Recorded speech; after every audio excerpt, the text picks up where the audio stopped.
So hello everyone. तो आज हम क्लास 12th बायोलॉजी को चालू कर रहे हैं। बायोलॉजी में हम जो चैप्टर करने वाले हैं उस चैप्टर का नाम है ह्यूमन हेल्थ एंड डिजीज़। ठीक है, ये जो सीरीज़ होगी NCERT line by line, it is completely class 10 class 12th oriented. और अगर कोई सीयूईटी का बच्चा है वो भी देख सकता है, और अगर किसी और एग्जामिनेशन की तैयारी कर रहे हो तो वो भी देख सकते हो। अगर इफ़ यू हैव बायो तो ये तुम देख सकते हो, क्योंकि इसमें हम पूरी एनसीईआरटी कवर करेंगे और किसी भी एग्जामिनेशन में एनसीईआरटी से बाहर कुछ नहीं आता। बोर्ड में भी एनसीईआरटी से बाहर कुछ नहीं आता, सीयूईटी में भी एनसीईआरटी से बाहर कुछ नहीं आता, और any other examination you are preparing of उसमें भी एनसीईआरटी से बाहर कुछ नहीं आता। ठीक है, तो ये सीरीज हम शुरू कर रहे हैं। अब हम ऐसे नहीं कराएंगे कि एक चैप्टर पूरे वन शॉट में करा दिया, नहीं। चैप्टर को हम 3 से 4 पार्ट में डिवाइड करके पढ़ेंगे। जैसे ह्यूमन हेल्थ एंड डिजीज की अगर मैं बात करूं, तो ह्यूमन हेल्थ और डिजीज में, अगर मैं ह्यूमन हेल्थ और डिजीज की बात करूं, एक सेकेंड, ह्यूमन हेल्थ और डिजीज की बात करूं तो इस चैप्टर के अंदर ह्यूमन हेल्थ और डिजीज में, है ना, जो ह्यूमन हेल्थ और डिजीज चैप्टर है, इस चैप्टर के अंदर 3 पार्ट में हम इस चैप्टर को डिवाइड करेंगे, 3 से 4 पार्ट में। सबसे पहले इस चैप्टर के अंदर क्या है, सबसे पहले हम पढ़ते हैं कॉमन डिजीजेस के बारे में। जो बीमारियां दे रखी है चैप्टर में, चाहे वो बैक्टीरियल डिजीज हो, वायरल डिजीज हो, प्रोटोजोअल डिजीज हो, हेलमिंथ की डिजीज हो, फंगल डिजीज हो, जितनी भी बीमारियां हैं पहले हम इसको कवर करेंगे। तो बीमारियों को भी मैं 2 पार्ट में कवर कराऊंगी, पार्ट 1 में और पार्ट 2 में, है ना। 2 पार्ट में हम बीमारियों को कवर करेंगे। पहले पार्ट में कौन कौन सी, आज जो पार्ट होने वाला है इसमें मैं बेसिक इंट्रोडक्शन दूंगी। चैप्टर का जो इंट्रो होने वाला है वो यहाँ मिलेगा, और साथ ही मैं यहाँ पर कहाँ तक खत्म करा सकती हूँ, हाँ, प्रोटोजोअल डिजीज तक। प्रोटोजोअल डिजीज तक मैं यहाँ पे फिनिश करा दूंगी, जितनी भी प्रोटोजोअल डिजीज हैं। ठीक है, पहले हम bacterial disease, viral disease, protozoal disease, जितनी भी बीमारियां हैं प्रोटोजोअल डिजीज तक आज यहाँ पे खत्म हो जाएगा। कल हम पढ़ेंगे, कल अगला जो लेक्चर होने वाला है उसमें हम कौन कौन सी बीमारी पढ़ेंगे। हेलमिंथ जो डिजीज कॉज करते हैं, है ना, हेलमिंथ जो डिजीज कॉज करते हैं, और जो कौन डिजीज कॉज करता है, फंगस की जो डिजीज होती है, ठीक है, वो वाली हम कल पढ़ेंगे। रिंग वॉर्म वगैरह वाली जो डिजीज है वो कल पढ़ेंगे। और साथ ही कल जो एनसीईआरटी में एक पैराग्राफ दे रखा है कि कैसे तुम वेक्टर को कंट्रोल करोगे, है ना, वो कंट्रोल वाला या प्रिवेंशन वाले मेथड को भी मैं कल पढ़ाऊंगी। तो जो भी बीमारियों का प्रिवेंशन दे रखा है, जितना भी प्रिवेंशन दे रखा है वो कल पढ़ेंगे। अगला जो थर्ड लेक्चर होगा उसमें हम किसके बारे में बात करेंगे, पूरी इम्यूनिटी जो दे रखा है टॉपिक एनसीईआरटी के अंदर, पूरी इम्यूनिटी के बारे में बात करेंगे। अगले लेक्चर में हम जो तुम्हारा वो वाला टॉपिक है, कैंसर और एड्स, और जो तुम्हारा ड्रग्स एंड अल्कोहल अब्यूज वाला टॉपिक हम एक क्लास में कर लेंगे। तो कैंसर वाला टॉपिक हो गया, है ना, एड्स वाला टॉपिक हो गया, और ड्रग्स वाला जो टॉपिक है वो हम एक क्लास में करेंगे। ठीक है, और जो लास्ट सेशन होगा उसमें मैं क्वेश्चन प्रैक्टिस कराऊंगी पूरे चैप्टर की, क्योंकि थोड़े थोड़े चैप्टर को अगर आज मैं एक टॉपिक करा दूंगी फिर क्वेश्चन कराऊंगी तो फायदा नहीं होगा, रिटेंशन पावर नहीं पता लगेगी कि कितना रिटेन कर पा रहे हो। तो पूरा चैप्टर खत्म करते हैं, उसके बाद विल गिव यू क्वेश्चंस, हम क्वेश्चन सॉल्व करेंगे और उससे पता लग पाएगा कि how much you can retain it. ठीक है, तो ये है हमारा सीक्वेंस इस चैप्टर को करने का। ठीक है, और शुरू करते हैं, लेट्स स्टार्ट। एक सेकेंड, हाँ, सबसे पहले ये एनसीईआरटी का पैराग्राफ दे रखा है, इधर एनसीईआरटी का पैराग्राफ लिखा हुआ है, इधर मैं एक्सप्लेन करूंगी। अगर कोई लाइन मुझे ऐसी लगेगी कि जो इम्पोर्टेंट है और जिसमें एक्सप्लेनेशन की रिक्वायरमेंट है वो एक्सप्लेन कर दी जाएगी इस तरफ, और पूरी एनसीईआरटी रीडिंग तो हम कराई देंगे अच्छे से। ठीक है, स्टार्ट करते हैं। Health for a long time was considered as a state of body and mind where is the balance of certain humors। तो बोला गया कि पहले के टाइम में हेल्थ को क्या कंसिडर किया जाता था, बोला जाता था कि अगर बॉडी में कुछ ह्यूमर्स का बैलेंस है ना, कुछ ह्यूमर्स का बैलेंस है। ब्लैक बाइल की बात कर रहे हैं, जैसे वात, पित्त, कफ, 3 ह्यूमर्स होते हैं ना बॉडी के अंदर, वात, पित्त और कफ। अगर इन तीनों ह्यूमर्स का बॉडी के अंदर परफेक्ट बैलेंस है तो पर्सन हेल्दी है। ठीक है, वात, पित्त, कफ अगर इन तीनों ह्यूमर्स का पर्सन की बॉडी के अंदर परफेक्ट बैलेंस है तो पर्सन एकदम हेल्दी है। तो क्या लिखा हुआ है कि health for a long time, बहुत पहले जमाने से हेल्थ को कंसिडर किया जाता था कि ये एक ऐसी state of body and mind है जहां पे there is a balance of certain humours. ये किसने कहा था? It was told by Greek Hippocrates. जो हिपोक्रेट्स थे वो मानते थे ये सब, और हमारा इंडियन आयुर्वेदिक सिस्टम ये मानता था। जो ग्रीक हिपोक्रेट्स थे वो मानते थे, और हमारा जो इंडियन आयुर्वेदिक सिस्टम था वो भी इस चीज को मानता था कि बॉडी के अंदर अगर ये तीन ह्यूमर्स है, वात पित्त कफ, तो पर्सन हेल्दी है। ठीक है, अगला टॉपिक आता है। अगला क्या लिखा हुआ है कि Indian Ayurveda system asserted it was thought that the person with black bile belonged to a hot personality and would have fever।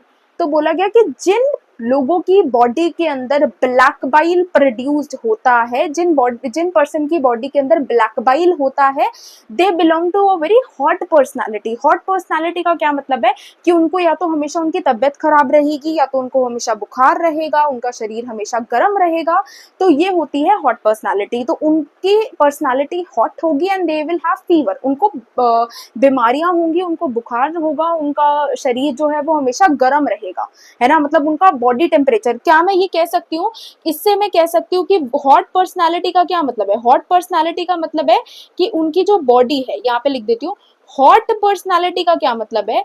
Hot personality का क्या मतलब होता है?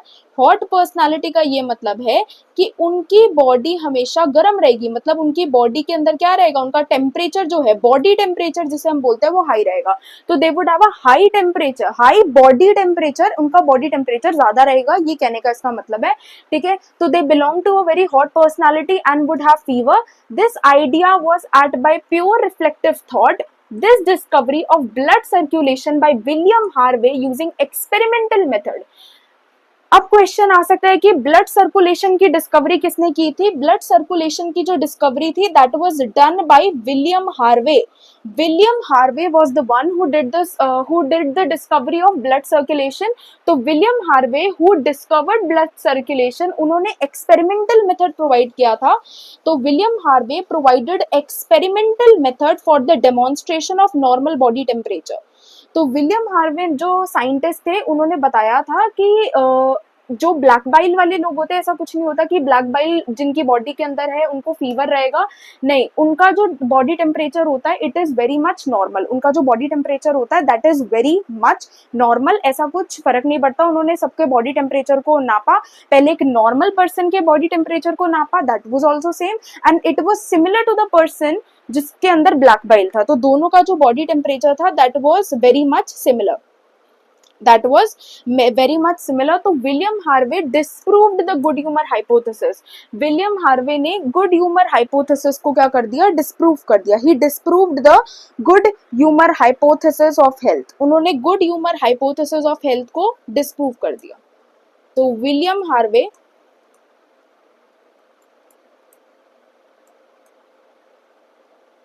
disproved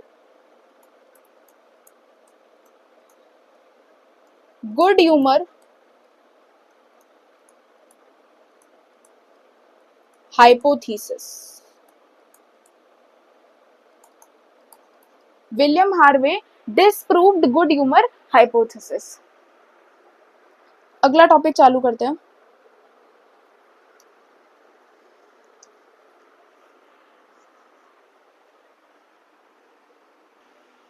आई होप इतना क्लियर हो गया होगा। विलियम हार्वे के बारे में हमने अच्छे से सब कुछ पढ़ लिया है। एक सेकेंड, स्लाइड आगे हो चुकी है।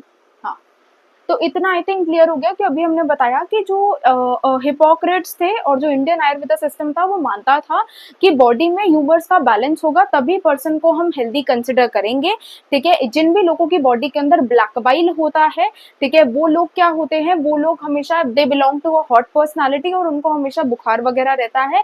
और डिस्कवरी ऑफ ब्लड सर्कुलेशन को डिस्कवर करने वाले विलियम हार्वे ने डिस्प्रूव किया गुड ह्यूमर हाइपोथेसिस को, और उन्होंने एक नॉर्मल पर्सन के बॉडी टेम्परेचर को कंपेयर किया with a person with black bile, तो उन्हें पता लगा कि दोनों का बॉडी टेम्परेचर लगभग सेम है। तो मतलब ऐसा कुछ नहीं होता कि जिन लोगों की बॉडी में ब्लैक बाइल होता है उनका टेम्परेचर हाई होता है, तो उन्होंने इसको डिस्प्रूव कर दिया। इतना क्लियर हो गया। अब अगला देखो क्या लिखा हुआ है कि इन लेटर बायोलॉजी, जब आगे आगे बायोलॉजी में डेवलपमेंट होने लगी, नए नए साइंटिस्ट आए, उन्होंने अपनी अपनी डिस्कवरीज दी, अपने अपने लॉज दिए, अपनी अपनी चीजें दी, तो later biology stated that mind influences through neural system। तो बोला गया कि बाद में बायोलॉजी में ये पता लगा कि माइंड जो है, हमारा जो माइंड है वो 3 सिस्टम्स को इन्फ्लुएंस करता है। पहला हमारा न्यूरल सिस्टम जिसमें हमारा ब्रेन वगैरह आता है, ब्रेन आता है। दूसरा हमारा एंडोक्राइन सिस्टम जिसमें हमारे हार्मोन्स आते हैं, और तीसरा हमारा इम्यून सिस्टम है ना। तो ये 3 सिस्टम हमारे माइंड से क्या होते हैं, इन्फ्लुएंस होते हैं। तो these 3 systems get influenced by our mind. तो in later biology 3 system influence होते हैं। तो देखो क्या लिखा हुआ है यहाँ पे, मैं लिख देती हूँ कि माइंड जो है वो 3 सिस्टम को इन्फ्लुएंस करता है। एक है हमारा न्यूरल सिस्टम, एक है हमारा एंडोक्राइन सिस्टम, और एक है हमारा इम्यून सिस्टम। तो माइंड हमारे 3 सिस्टम्स को इन्फ्लुएंस करता है। एक है न्यूरल सिस्टम, एक है एंडोक्राइन सिस्टम, और एक है हमारा इम्यून सिस्टम जो हमारी इम्यूनिटी को कंट्रोल करता है ऑब्वियसली। अगला देखो क्या लिखा हुआ है, Hence mind and mental state can affect our health। जो हमारा माइंड है और मेंटल स्टेट है वो भी हमारी हेल्थ को अफेक्ट कर सकता है। हेल्थ सिर्फ फिजिकल रीजन से अफेक्ट नहीं होती, mental health is also a component. जो हमारी मेंटल हेल्थ भी तो हम बात करते हैं ना, मेंटल हेल्थ मतलब हमारी माइंड की स्टेट है ना, हमारे माइंड की स्टेट। तो अगर किसी पर्सन की हेल्थ खराब है तो it is not only because of physical reasons but it could be also due to mental reasons, और सोसाइटी प्रेशर की वजह से, पीयर प्रेशर, सोसाइटी प्रेशर, इन वजह से भी किसी भी पर्सन की हेल्थ खराब हो सकती है। ठीक है, तो हमारा जो क्या लिखा हुआ है कि hence mind and mental state can affect our health. हमारा माइंड और हमारी मेंटल स्टेट हमारी हेल्थ को अफेक्ट कर सकती है। जितना अच्छा हमारा माइंड होगा, जितना अच्छा हमारे माइंड में पॉजिटिविटी होगी, उतनी ज्यादा हमारी मेंटल स्टेट बहुत अच्छी होगी। जितना ज्यादा नेगेटिव थॉट्स आएंगे, जितना ज्यादा नेगेटिविटी माइंड में बढ़ती चली जाएगी, उतनी ज्यादा हमारी हेल्थ पुअर एंड पुअर होती चली जाएगी। ठीक है, अगला देखो क्या लिखा हुआ है कि हेल्थ खराब क्यों हो सकती है, हेल्थ खराब होने के क्या क्या रीजंस हो सकते हैं, व्हाई एक पर्सन की हेल्थ खराब हो सकती है। तो हेल्थ खराब होने के टोटल 3 रीजंस होते हैं। पहला हो सकता है या तो कि वो पर्सन जेनेटिक डिसऑर्डर हो, genetic disorder and deficiency with which a child is born and deficiency affects the child inherit from parents.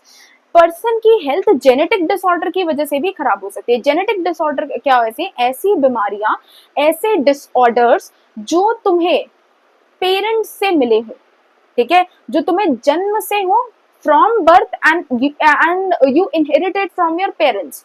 ठीक है, हम अभी जैसे प्रिंसिपल ऑफ इनहेरिटेंस में बड़ी सारी दे रखी है बीमारियां, मेंटलिज्म जो दे रखी है, that is sickle cell anaemia हो गया, कलर ब्लाइंडनेस हो गया, ठीक है, हीमोफीलिया हो गया, और फिनाइल कीटोयूरिया हो गया, थैलेसीमिया हो गया, ठीक है, ये सारी डाउन सिंड्रोम हो गया, ठीक है, ये सारी क्या है, ये सारी जेनेटिक बीमारियां ही तो है। ये जेनेटिक बीमारियां ही तो है, पर्सन ने ये अपने पेरेंट्स से ही तो इनहेरिट करी है। ठीक है, पेरेंट्स से ही तो इनहेरिट करी है। तो जेनेटिक वे में भी पर्सन की हेल्थ खराब हो सकती है। जेनेटिक बीमारियों का कोई इलाज नहीं होता, ठीक है, उसका तो हम कुछ नहीं कर सकते। ठीक है, जेनेटिक बीमारी वो तो पर्सन में जन्म से है, तो उसके लिए हम कुछ नहीं कर सकते।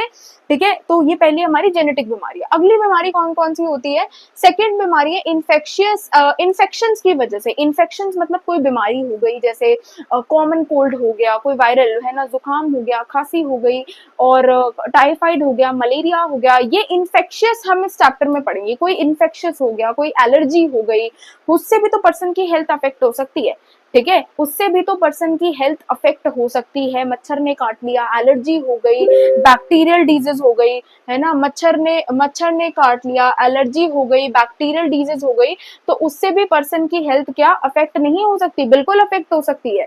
ठीक है, अगला टॉपिक आता है, दैट इज अगला टॉपिक आता है कि lifestyle, very important. Lifestyle including food and water we take. जो खाना हम खा रहे हैं क्या वो क्लीन है ना, क्योंकि ज्यादातर बीमारियां कंटामिनेटेड फूड के थ्रू फैलती है। अभी जब मैं टाइफाइड पढ़ाऊंगी तो मैं वहां पे पढ़ाऊंगी कि टाइफाइड में जो मेजर होता है ना टाइफाइड होने का, वो वाटर कंटामिनेशन की वजह से वो जो पैथोजन है वो तुम्हारी बॉडी के अंदर एंटर करता है। ठीक है, हम अमीबियासिस पढ़ेंगे, अमीबिक डिजेंट्री, है ना। डिजेंट्री का क्या मतलब होता है, खूनी दस्त। ठीक है, अमीबिक डिजेंट्री में भी हम ये पढ़ने वाले हैं कि जो बीमारी होती है, ठीक है, जो बीमारी होती है वो पैथोजन हाउस फ्लाई कॉज करती है। हाउस फ्लाई मैकेनिकल कैरियर होती है बीमारी का, और वो बीमारी कॉज करती है। और ये जो बीमारी होती है ये मेनली कंटामिनेटेड फूड से फैलती है। वो हाउस फ्लाई पहले किसी इन्फेक्टेड पर्सन के फीकल मैटर पर बैठेगी, फिर उसके बाद जगह जगह पर बैठेगी। ठीक है, उसके बाद वो बीमारी कॉज करेगी। ऑब्वियसली जब हम उस खाने को खाएंगे तो हमें बीमारी हो जाएगी। तो हाउस फ्लाई हो गया। एस्कैरियासिस, एस्कैरियासिस तो चलो वर्म करता है, वर्म होता है, बट कहाँ से होती है, कंटामिनेटेड फ्रूट्स, कंटामिनेटेड वेजिटेबल से ही तो होता है। तो ज्यादातर बीमारियां तो फूड से ही हो रही हैं। तो फूड बहुत इंपॉर्टेंट है। अगर तुम्हारा फूड कंटामिनेटेड है तो तुम्हें बीमारी हो सकती है, तुम्हारा वाटर कंटामिनेटेड है तब भी तुम्हें बीमारी हो सकती है। और अगला, if we take proper rest and exercise you will give to our body habits that you have और लैक। तुम अपनी बॉडी को कितना ज्यादा रेस्ट दे पा रहे हो, तुम एक प्रॉपर स्लीप ले पा रहे हो या नहीं ले पा रहे हो, how much exercise you are doing, वो भी तुम्हारी हेल्थ को अफेक्ट कर सकता है। तो ये तो इजी इजी बातें हैं, ये हमने पढ़ ली। अगला देखो, अब यहाँ पे इंपॉर्टेंट बात आई, the term health is very frequently used by everybody. आजकल हर कोई हेल्थ की बात कर रहा है, हर कोई इम्यूनिटी की बात कर रहा है। कोविड में everybody was talking about immunity immunity immunity. तो हेल्थ होती क्या है, व्हाट इज हेल्थ? ठीक है, तो हर कोई हेल्थ के बारे में बात कर रहा है। तो यहाँ पे देखो बहुत अच्छी लाइन लिखी कि health does not simply means absence of a disease और फिजिकल फिटनेस। अगर तुम्हें कोई बीमारी नहीं है तो इसका मतलब ये नहीं है कि तुम हेल्दी हो। अगर तुम फिजिकली फिट नहीं हो तो इसका मतलब ये नहीं है कि तुम हेल्दी हो। हेल्थ का मतलब होता है it is a total wellbeing, it is a complete physical, mental, social wellbeing. ठीक है, तुम फिजिकली फिट हो लेकिन तुम्हारे मन में मेंटल प्रेशर बहुत ज्यादा है, मेंटली तुम बहुत ज्यादा प्रेशराइज्ड हो, तो तुम हेल्दी नहीं हो। तुम फिजिकली भी फिट हो, तुम मेंटली भी फिट हो, बट सोसाइटी का प्रेशर बहुत ज्यादा है तो तुम हेल्दी नहीं हो। ठीक है, तो हेल्थ का मतलब होता है it is a complete wellbeing, it is a complete state of physical, mental and social wellbeing. It is a complete state of physical, mental and social wellbeing. तो ये हेल्थ की एक बिल्कुल सिंपल सी डेफिनेशन एनसीईआरटी के अंदर दे रखी है। अगला टॉपिक देखो, when people are healthy they are more efficient at work। अगर तुम हेल्दी होगे, है ना, जब लोग हेल्दी होते हैं, वेरी इंपॉर्टेंट, ये बोले when people are healthy they are more efficient at work। जब लोग हेल्दी होते हैं तो वो काम में तो ज्यादा एफिशिएंट होते ही है ना। अगर तुम हेल्दी हो मतलब you are more efficient at work. ठीक है, तुम अच्छी तरीके से काम कर पाओगे। अगला टॉपिक आता है जिसकी वजह से तुम्हारी प्रोडक्टिविटी बढ़ेगी, तुम्हारी प्रोडक्टिविटी में तुम्हारी काम करने की क्षमता में इंक्रीमेंट होगी, और साथ में तुम इकोनॉमिक प्रॉस्पेरिटी, पैसा, है ना, जितना ज्यादा तुम हेल्दी होगे उतना अच्छे से काम कर पाओगे, जितना अच्छे से काम कर पाओगे उतना ज्यादा पैसा भी तो मिलेगा। तो तुम्हारी इकोनॉमिक प्रोस्पेरिटी में भी यहाँ पे इंक्रीमेंट होने वाली है। Health also increases longevity. Longevity का मतलब होता है लाइफ स्पैन, है ना। अगर तुम हेल्दी हो तो तुम्हारा लाइफ स्पैन इंक्रीज हो जाएगा, अगर तुम हेल्दी नहीं हो तो तुम्हारा लाइफ स्पैन अच्छा नहीं होगा। ठीक है ना। मे बी अगर तुम हेल्दी रहोगे तो it would increase your life span, simple way में अगर हम कहें तो। ठीक है, and reduces infant and maternal mortality rate. What is infant and maternal mortality rate? Infant mortality का मतलब होता है शिशु मृत्यु दर, और मटर्नल मोर्टालिटी का मतलब होता है मातृ मृत्यु दर। मतलब मदर की कितनी डेथ हो रही है, और इन्फेंट मतलब बच्चे की कितनी ज्यादा डेथ हो रही है, that is infant and mother mortality rate. ये इनके मोर्टालिटी रेट को डिटरमाइन कर रहा है, it is determining their mortality. ठीक है, तो अगर हमारी जो कंट्री है उसका हेल्थ सिस्टम अच्छा होगा, उसका हेल्थ सिस्टम स्ट्रांग होगा, हमारी कंट्री में बहुत सारे हॉस्पिटल्स होंगे, बहुत सारी जगह होंगी जहाँ पे हम मदर और इन्फेंट दोनों को प्रॉपर ट्रीटमेंट दे पा रहे हैं, तो क्या वो इन्फेंट और मदर के मोर्टालिटी रेट को रिड्यूस नहीं करेगा? बिल्कुल रिड्यूस करेगा। It would definitely reduce the maternal and infant mortality rate.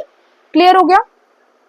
चलो आगे बढ़ते हैं। ये सिंपल सिंपल सी बातें, चैप्टर इंट्रोड्यूस हो रहा है, बीमारियों से शुरू होगा हमारा रियल चैप्टर, और वहीं से ही सबसे ज्यादा क्वेश्चंस आते हैं। ये तो सब इंट्रोडक्शन पढ़ने की बातें। आओ, balance diet, personal hygiene, regular exercise are very important to maintain good health. तीन तंबू, बैलेंस डाइट, तुम बैलेंस खाना खा रहे हो, तुम्हारी डाइट में carbohydrate, proteins, vitamins, minerals, fats सब कुछ है, बैलेंस डाइट उसे कहते हैं। जब तुम्हारी खाने में पांचों के पांचों न्यूट्रिएंट्स हो, कौन पांच? Carbohydrate, fat, proteins, vitamins, minerals, मतलब तुम हेल्दी हो, ठीक है, तुम बैलेंस डाइट खा रहे हो। You are taking care of your personal hygiene, personal hygiene का बिल्कुल ध्यान रख रहे हो, रेगुलरली नहाना, है ना, एवरीथिंग, है ना, तुम अपने पर्सनल हाइजीन का ख्याल रख रहे हो, तब भी तुम हेल्दी हो।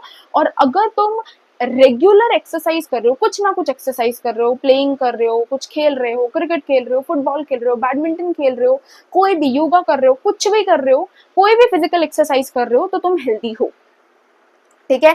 ये इंपॉर्टेंट होते हैं, ये चीजें बहुत इंपॉर्टेंट होती है टू मेंटेन गुड हेल्थ, है ना, ये चीजें बहुत इंपॉर्टेंट है। अगर तुम बैलेंस डाइट खा रहे हो तो मतलब तुम अपनी हेल्थ का ख्याल रख रहे हो। तो balance diet, personal hygiene, regular exercise are very important to maintain a good health. अगला टॉपिक देखो, yoga has been practice since time immemorial to achieve physical and mental health. ये क्वेश्चन आ सकता है, योगा को किस लिए यूज किया जाता है? अपनी फिजिकल और मेंटल हेल्थ को मेंटेन करने के लिए हम योगा का इस्तेमाल करते हैं। तो yoga has been practice since time immemorial to maintain physical and mental health. बहुत समय से, बहुत जो हमारा पहले का टाइम है, सिविलियन टाइम जो था पहले का, जो समय था, उस टाइम से योगा को प्रैक्टिस किया जा रहा है to maintain physical and mental health, ठीक है। अगला देखो, अवेयरनेस अबाउट, ये एक बार फिजिकल और मेंटल हेल्थ को अंडरलाइन कर लो, है ना, ये इंपॉर्टेंट हो सकता है, मे बी इससे क्वेश्चन आ जाए, क्योंकि मेंटल, सोशल हेल्थ लिख दिया तो वो तो गलत हो जाएगी ना स्टेटमेंट। तो फिजिकल और मेंटल हेल्थ को अंडरलाइन कर लो कि योगा को तुम प्रैक्टिस करते हो, ये under, yoga has been practice since time immemorial to maintain physical and mental health, ठीक है। अगला देखो, अवेयरनेस अबाउट बीमारी and their effect on the different bodily functions, ठीक है।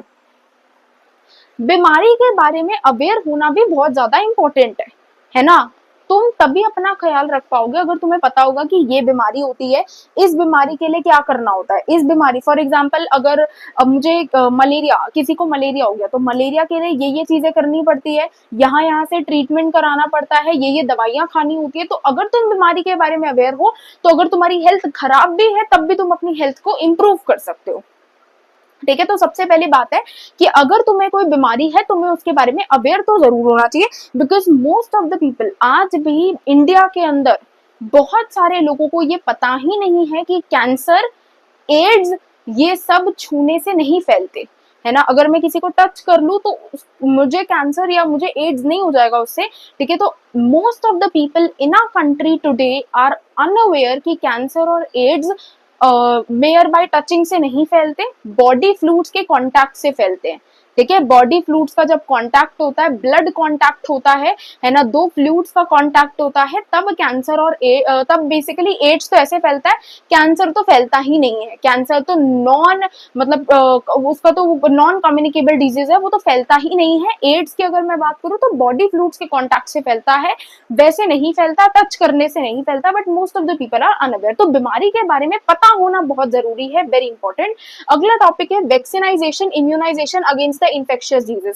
तुम्हें पता होना चाहिए कि उस बीमारी के लिए कौन सी वैक्सीन लगेगी, उस बीमारी के लिए मैं कौन सा टेस्ट कराऊं, उस बीमारी के लिए क्या क्या टेस्ट कराने चाहिए। तो you should aware about this. अगर तुम्हें इस चीज के बारे में पता है तो तुम, अगर तुम्हें कोई बीमारी भी है तब भी तुम उसको क्योर कर लोगे, क्लियर। वैक्सीनेशन और इम्यूनाइजेशन एक ही होता है। अभी हम जब आगे इम्यूनिटी में पढ़ाएंगे कि what is vaccination, what is immunisation, तो वहां पे दोनों टर्म्स आराम से एकदम से क्लियर हो जाएंगी। अगला टॉपिक देखो, बीमारी के लिए proper disposal of waste, control of vectors. तुम्हें पता होना चाहिए कि वेस्ट को कैसे डिस्पोज करना है, ठीक है, कहाँ जाके तुम्हें वेस्ट डिस्पोज करना है। तुम्हें ये भी पता होना चाहिए कि कंट्रोल ऑफ वेक्टर्स कैसे करना है, ठीक है। जैसे अभी जब मैं टॉपिक, लास्ट टॉपिक होगा तुम्हारा प्रिवेंशन वाला, तुम्हें पता होना चाहिए कि मॉस्किटो रेपेलेंट क्रीम्स का यूज करके, कूलर्स को क्लीन करके, है ना, जो पॉन्ड्स वगैरह होते हैं जहाँ पे पानी एकदम स्टैग्नेंट होता है, वहां पे केरोसिन फेंक कर तुम वेक्टर बॉर्न डिजीज को कंट्रोल कर सकते हो। तो इन चीजों के बारे में भी तुम्हें पता होना चाहिए, तभी तो चैप्टर आया है, बताने के लिए ही आया है चैप्टर। अगला टॉपिक है मेंटेनेंस ऑफ हाइजीन, ये बता चुकी हूँ। इन फूड एंड वाटर रिसोर्सेज, पानी को गंदा मत होने दो, गंदा खाना मत खाओ, ठीक है। 4 दिन पुरानी कोई चीज मिल गई वो उठा के खा ली, एक्सपायरी चीज मिल गई वो खा ली, तो कंटामिनेटेड कोई पानी 3 दिनों से ऐसे ही रखा हुआ है, खुला रखा हुआ है, उसको ग्लास में रखा हुआ है, पानी उठा के पी लिया, ठीक है। तो कंटामिनेटेड फूड एंड वाटर नहीं पिए तो बेटर है, कंटामिनेटेड फूड और वाटर का ना ही इस्तेमाल करें तो it is very much better. ठीक है, अगला टॉपिक आता है that is water resources are necessary for achieving good health. Good health को अचीव करने के लिए ये बहुत ज्यादा नेसेसरी है। अगला देखो, व्हेन फंक्शनिंग, अब आता है बीमारी क्या होती है, what is a disease. Disease, disease मतलब हमारी बॉडी को कोई ना कोई डिस्कम्फर्ट हो रहा है, दैट इज बीमारी, दैट इज डिजीज। डिजीज का क्या मतलब होता है कि हमें कोई कंफर्ट हो रहा, हमें कोई डिस्कम्फर्ट हो रहा है किसी भी चीज की वजह से, तो वो बीमारी है। ठीक है, अगला टॉपिक देखो क्या लिखा हुआ है, when functioning of one and more systems of our body are adversely affected characterised by appearance of signs and symptoms. ठीक है, तो बोला कि जब भी हमारी बॉडी में किसी भी पार्ट का जो फंक्शन है वो अफेक्ट हो रहा है, अगर हमारी बॉडी का फंक्शन अफेक्ट हो रहा है, हमारी प्रोडक्टिविटी में डिक्लाइन आ रहा है, ठीक है, हमारी बॉडी का कोई ना कोई काम अफेक्ट हो रहा है, तो मतलब हमें बीमारी है। ठीक है, और बीमारी है, और बीमारी में क्या आते हैं, साइंस आते हैं और सिम्टम्स आते हैं। बीमारी में क्या आते हैं, साइंस आते हैं और सिम्टम्स आते हैं, वो तुम देखते हो। व्हाट इज सिम्टम्स, सिम्टम्स वो चीजें होती हैं जो तुम ऑब्जर्व करते हो, जो तुम्हें दिख रही हैं। सिम्टम्स, सिम्टम्स मतलब बुखार होना, ठीक है, बुखार होना, और क्या जो तो बुखार हो गया, और क्या हुआ, हेडेक हुआ, हेडेक हो रहा है, बुखार हो रहा है, दैट इज सिम्टम्स जो तुम खुद ऑब्जर्व करते हो, तभी तो तुम डॉक्टर के पास जाते हो। सिम्टम्स क्या होते हैं, सिम्टम्स वो होते हैं जो तुम खुद ऑब्जर्व करते हो तभी डॉक्टर के पास जाते हो। विदाउट एनी बुखार, without any cough, without any cold, you will not go to the doctor. ये सिम्टम्स होते हैं, तुमने खुद ऑब्जर्व किया है ना, तुम्हें अपनी बॉडी में डिस्कम्फर्ट फील हुआ, you go to the doctor. ठीक है, अगला आता है साइंस। साइंस क्या होते हैं, बीमारी के कुछ ना कुछ साइंस होते हैं। जैसे फॉर एग्जांपल कैंसर की अगर मैं बात करूं, तो कैंसर में कभी कभार क्या होता है, बॉडी में रेडनेस हो जाती है ना, रैशेस हो जाते हैं, कभी कभार बॉडी पे रैशेस हो गए, या फिर कुछ रेडनेस हो गई किसी पार्ट में, है ना, कुछ किसी पार्ट में रेडनेस हो गई, कोई पार्ट इन्फ्लेट हो गया, सूज गया कोई पार्ट, तो ये जो साइंस होते हैं या तो डॉक्टर ऑब्जर्व करते हैं, कोई और ऑब्जर्व करता है। साइंस या तो डॉक्टर ऑब्जर्व करता है या किसी और ने ऑब्जर्व कर लिया, तो अलग बात है कि भाई तेरी रेडनेस हो रही है, इन्फ्लेमेशन हो रही है। ठीक है, सिम्टम्स जो तुम खुद ऑब्जर्व करते हो, साइंस जो कोई और ऑब्जर्व करता है, तो ये अलग चीज है।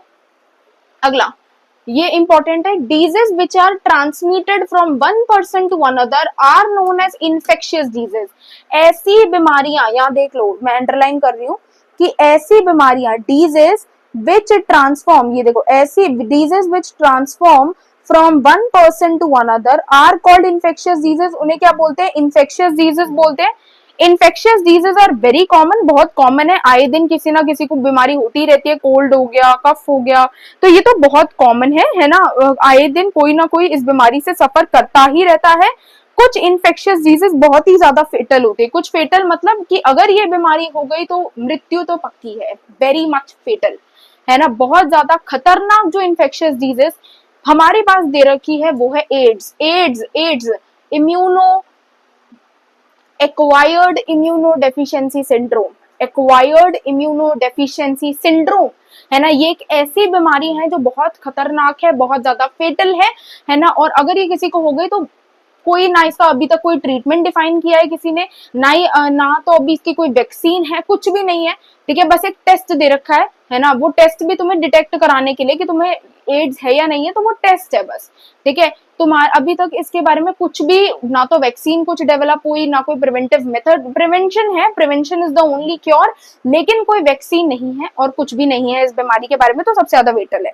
अमंग नॉन इन्फेक्शियस डिजीज, ऐसी बीमारी जो फैलने, जो ऐसी बीमारी जो या तो कम्युनिकेबल नहीं होती, ठीक है, कम्युनिकेबल मतलब मेयर टच से या फिर ऐसे छू लिया या बॉडी कॉन्टैक्ट से भी ये बीमारी नहीं होती, इस बीमारी का नाम होता है कैंसर। इस बीमारी का क्या नाम है, कैंसर है। ये भी बहुत है आजकल, मेजर कॉज ऑफ डेथ, है ना, cancer is the major cause of death. और drug and alcohol abuse affect our health adversely. अगर कोई पर्सन ड्रग कंज्यूम्स कर रहे हैं, ड्रग हमारी बुक में ओपियोइड हो गया, हेरोइन हो गया, मारिजुआना, चरस, गांजा, ठीक है, और कोकेन हो गया, एंड बार्बिचुरेट्स हो गया, ठीक है, एम्फेटामीन्स हो गए, बेंजोडाइजेपिन्स हो गए, ये जो ड्रग्स दे रखे अगर कोई कंज्यूम कर रहा है तो उसकी हेल्थ भी बहुत ज्यादा एडवर्सली अफेक्ट होगी। और अगर कोई, है ना, अल्कोहल ड्रिंकिंग से भी अभी पढ़ेंगे, एक बीमारी हो जाती है लिवर सिरहोसिस, लिवर सिरहोसिस नाम की एक बीमारी है, लिवर बहुत एडवर्सली अफेक्ट हो जाता है, लिवर फेल हो जाता है पर्सन का, वो भी इस चैप्टर में हम पढ़ेंगे। लास्ट में एकदम टॉपिक है ड्रग और अल्कोहल अब्यूज वाले में से, ठीक है, तो वो भी पढ़ेंगे। टबैको स्मोकिंग वगैरह जो चीजें हैं उनसे भी हमारी हेल्थ बहुत ज्यादा एडवर्सली अफेक्ट होती है, तो वो भी इस चैप्टर में भी हम डिटेल में सब पढ़ेंगे। अभी तो ये इंट्रोडक्शन है, आगे चलो। अब ये दे रखा है अब वाइड, मे भी तुम्हें ये दिख ना रहा हो, एक सेकेंड मुझे दो, मुझे एक सेकेंड दो।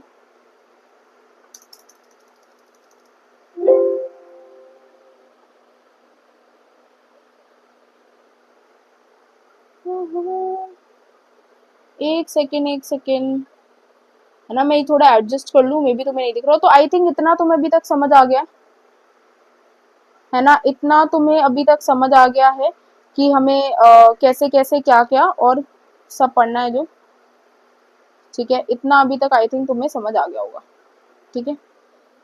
चलो स्टार्ट करते हैं। हाँ अब दिख रहा होगा, देखो क्या लिखा हुआ है, a wide range of organisms belonging to bacteria, virus, fungi, protozoan, helminth could cause disease in man. तो बोला कि हमारी बॉडी के अंदर बीमारी कॉज करने के लिए कुछ एजेंट्स की रिक्वायरमेंट है जो बॉडी के अंदर बीमारी कॉज करेंगे। तो वो क्या, कौन कौन से एजेंट्स होते हैं? बैक्टीरियल बीमारी कौन कौन सी पढ़ेंगे इस चैप्टर के अंदर? टाइफाइड पढ़ेंगे, निमोनिया पढ़ेंगे, और मे बी तुमने अगर बायोलॉजिकल क्लासिफिकेशन चैप्टर पढ़ा है इन क्लास 11 तो उसमें एक बीमारी कॉलेरा दे रखी है, सिट्रस कैंकर दे रखी है, तो ये बीमारी भी है बट वो हमारे अभी सिलेबस में नहीं है। टेटनस भी होती है, हाँ ठीक है, तो वो हमें अभी हमारे सिलेबस में नहीं है। टेटनस के बारे में वैक्सीनेशन में थोड़ा बताऊंगी, ठीक है। तो बैक्टीरिया के बारे में पढ़ेंगे, वायरस के बारे में पढ़ेंगे, फंगस से जो बीमारी हो रही है वो पढ़ेंगे, प्रोटोजोन, मलेरिया, डेंगू और चिकनगुनिया का जो है वो सिर्फ नाम दे रखा है बुक के अंदर, कुछ दे नहीं रखा, फिर भी मैं एक दो पॉइंट बता दूंगी उसके अंदर अगर आ जाए किसी भी एग्जाम में तो, ठीक है।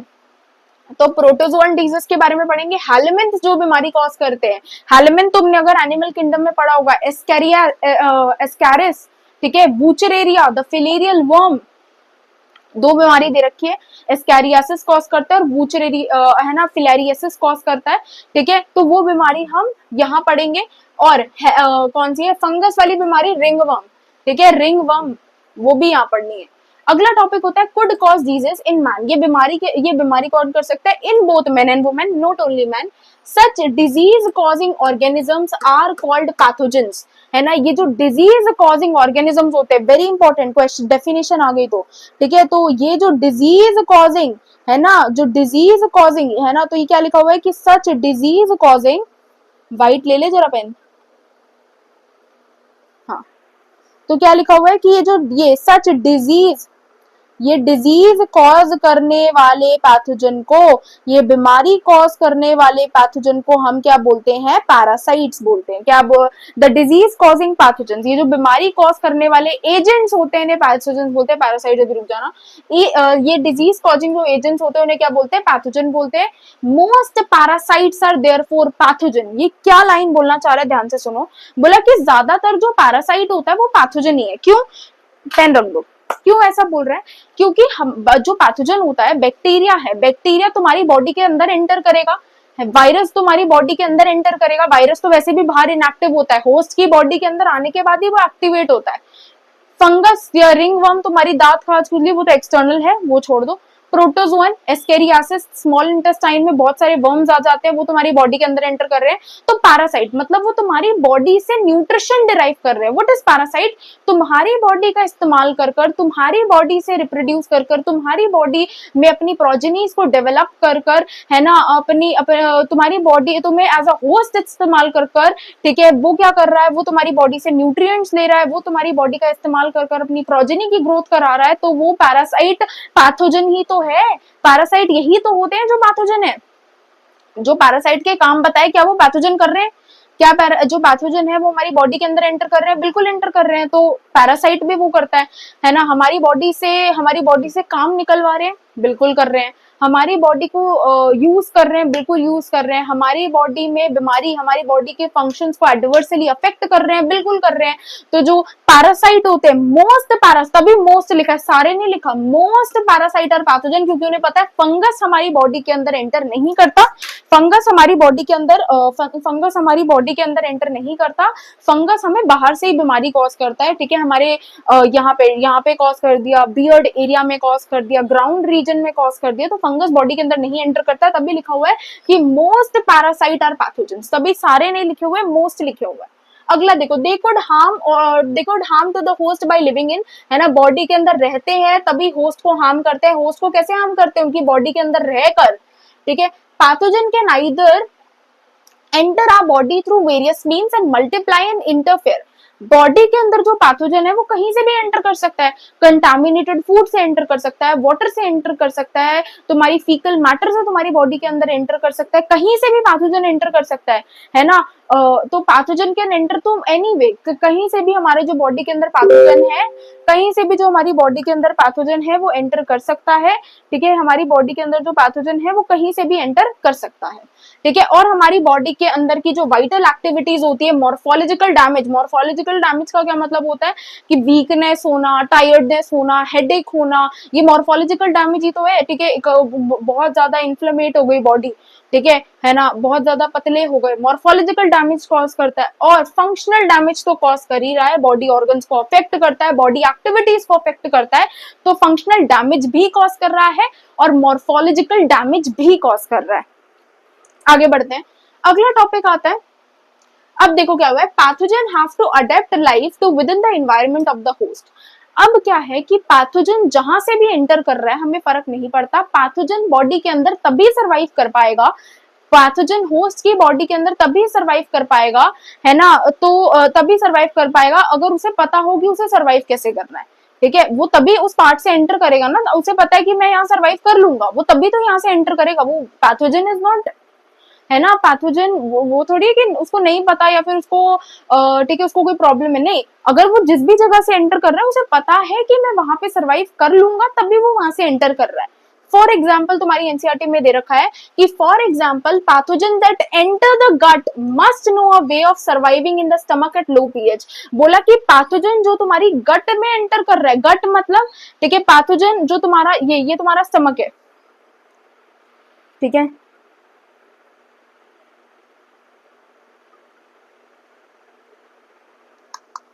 पेन में एकदम वो रहा है, एक सेकंड दो।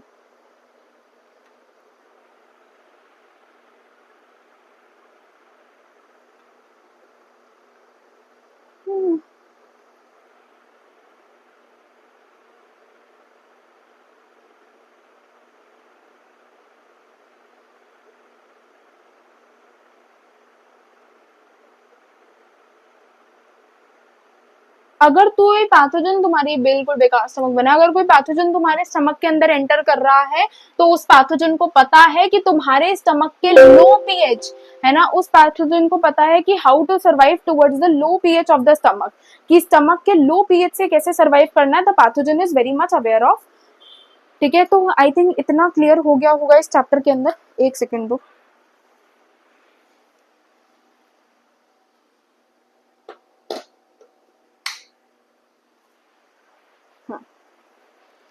इतना क्लियर हो गया होगा इस चैप्टर के अंदर, ठीक है। अब आगे बढ़ते हैं। तो उसको पता है कि अगर कोई पैथोजन तुम्हारी गट के थ्रू एंटर कर रहा है तो उसको पता है कि तुम्हारे स्टमक के लो मतलब एसिडिक पीएच को कैसे डील करना है, and resisting the digestive enzymes, तुम्हारी स्टमक में जो डाइजेस्टिव एंजाइम्स है उससे कैसे लड़ना है, उस पैथोजन को बहुत अच्छे से आता है, ठीक है।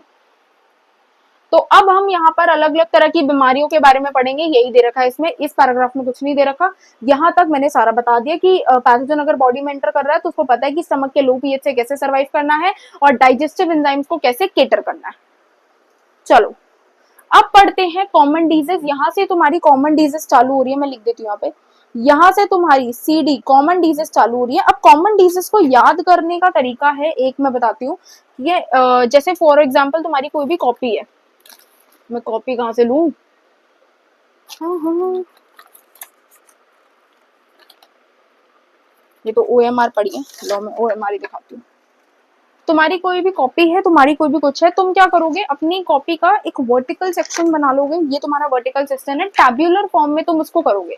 कैसे लिखोगे, मैं एक बार करने का तरीका बता देती हूँ। जैसे तुम्हारी ये कॉपी है, तो इस कॉपी में तुम यहाँ पे क्या लिखोगे, सबसे पहले से टेबल्स बनाओगे। सबसे पहले तुम लिखोगे कॉजेटिव, पहले तो बीमारी का नाम, डिजीज का नाम, डिजीज का नेम, फिर लिखोगे कॉजेटिव एजेंट, कौन इस बीमारी को कॉज कर रहा है, ठीक है। इस बीमारी के अंदर क्या क्या सिम्टम्स होते हैं वो लिखोगे। कोई कॉन्फर्मेटिव टेस्ट है इस बीमारी का तो वो लिखोगे। और साथ में इस बीमारी को अगर कोई प्रिवेंशन मेथड लिखा हुआ है तो वो भी लिख सकते हो कि क्या क्या बीमारी के अंदर है ना, कोई अगर कोई प्रिवेंटिव मेथड तुम्हें पता है इस बीमारी के अंदर क्या क्या है तो तुम उसको वो लिखोगे।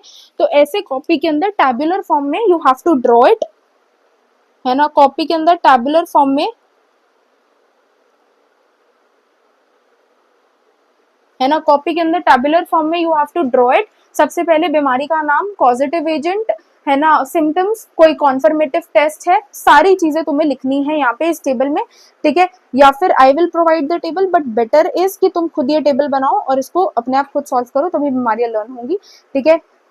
और मैं एक चीज बता देती हूँ, ज्यादातर बीमारी में दो चीजें तो कॉमन है, फीवर आएगा ही आएगा, टायर्डनेस होगी, फीवर आएगा, टायर्डनेस होगी, है ना। तो ये बीमारी में ये चीजें तो कॉमन है कि फीवर आएगा, टायर्डनेस होगी, तो this is very much common in the disease, है ना। ये हर बीमारी में कॉमन है। सबसे पहली बीमारी देखो, सबसे पहली बीमारी ये जो ये दे रखा है ये पूरा, दिस इज टाइफाइड। सबसे पहली बैक्टीरियल डिजीज के बारे में सबसे पहले पढ़ेंगे। ये किसके बारे में दे रखा है, टाइफाइड के बारे में दे रखा है।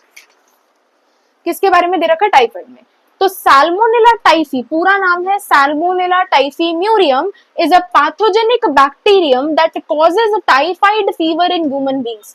तो बोला कि कौन है कॉजेटिव एजेंट, सबसे पहले कॉजेटिव एजेंट वाली टेबल फिल करें, है ना। जो साल्मोनेला टाइफी है ये कॉजेटिव एजेंट है ना। साल्मोनेला टाइफी ये कॉजेटिव एजेंट्स है जो हमारी बॉडी के अंदर टाइफाइड फीवर को कॉज करती है। The pathogen generally enter through the small intestine, ये जो पैथोजन है कौन सी ऑर्गन को अफेक्ट कर रही है, स्मॉल इंटेस्टाइन को अफेक्ट कर रही है।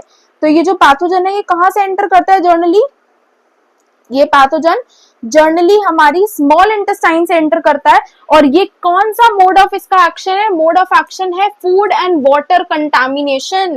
कंटामिनेटेड फूड एंड वाटर से ये पैथोजन बॉडी के अंदर एंटर करता है ना। तो ये कैसे एंटर करता है pathogen, through contaminated food and water, है ना। फूड और वाटर कंटामिनेशन से ये बॉडी के अंदर एंटर करता है। पॉजिटिव एजेंट साल्मोनेला टाइफी, कौन से ऑर्गन को अफेक्ट कर रहा है, स्मॉल इंटेस्टाइन। कैसे एंटर करता है, फूड एंड वाटर कंटामिनेशन से एंटर करता है, ठीक है। एंड लिखा हुआ है and migrate to other organs, बाकी ऑर्गन्स तक माइग्रेट करता रहता है। किसके थ्रू माइग्रेट करता है, ब्लड के थ्रू माइग्रेट करता है। बाकी ऑर्गन्स तक माइग्रेट करके उनकी एक्टिविटी को भी तो कम करना है, तो हमारे ब्लड के थ्रू ये माइग्रेट करता है। अगला आता है सस्टेन्ड। अब इसमें होता क्या क्या है, व्हाट आर द सिम्टम्स, कैसे पता लगेगा कि पर्सन को टाइफाइड है या नहीं है। तो यहां से शुरू हो रहा है सस्टेन्ड हाई फीवर, बहुत ज्यादा हाई फीवर होगा, 39 to 40 डिग्री सेंटीग्रेड।